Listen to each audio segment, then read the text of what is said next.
Maybe if I was a woman, I would understand how it feels to have to drive men crazy long before you ever own your first pair of khakis. Maybe if I was a woman, I would understand how it feels to be defined by your waistline, but never your line of thinking. To be described by how curvy your body is, but never how straight you think. How it feels to have to see blood at the end of every month like salaries, and the first time you miss it, you have to understand that you have just begun another period of your life. If I was a woman, I would finally understand how it feels to be the pathway God chose to bring life, redemption, and salvation into the world. I see the way you look at me, with a stare as blank as the darkness I see inside you every time I fantasize over your silhouette. A stare as tired as my hands every night after countless doses of self-sex with virtual women on my phone. I realize that I need to make an apology.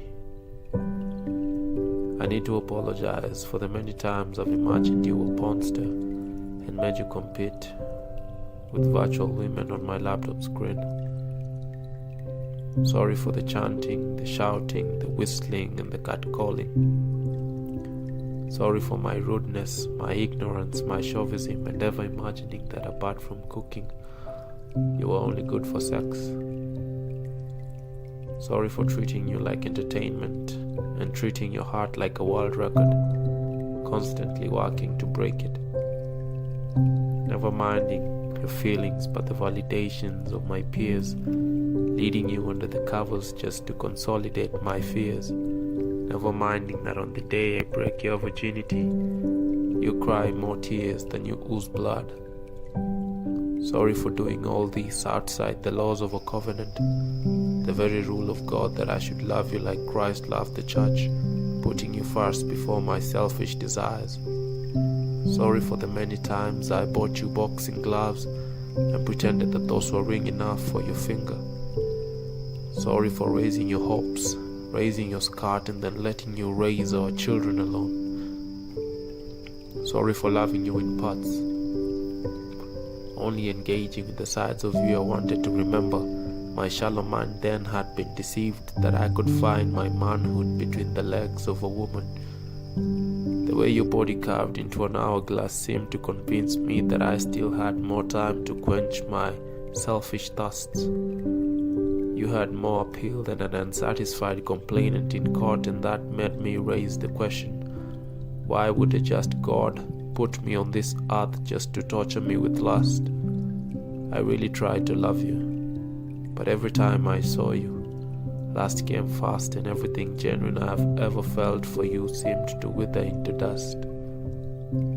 Sorry if in this poem I use your body as an excuse to shape the reasons for my fall. How I quickly turned into a hardcore hypocrite because nothing stirred inside me even after I realized that God had seen my sin. Every time I knelt down to call him Father, I realized just how far I was from the Father's love. I had somehow managed to build an artificial dam out of his spirit because it no longer flowed inside me. The body it had once called home had allowed itself to be the pigs demons reside in. Sorry if when God comes calling, I have to put the blame on you as the woman because the fig leaves covering my nakedness are too small for my guilt. I have refused to swallow my pride, and the consequences are still clearly stuck on my throat.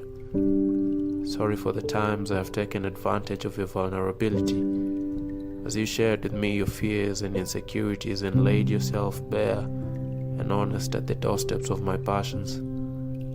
Sorry for thinking that I could fill you with myself on the days you felt empty. I see things more clearly now. I pray that my hands will first learn how to touch your heart before they ever get close to your skin. I pray that my lips will first learn to pray for you before they ever come close to yours. I will no longer just respect you because of your relationship to a male figure.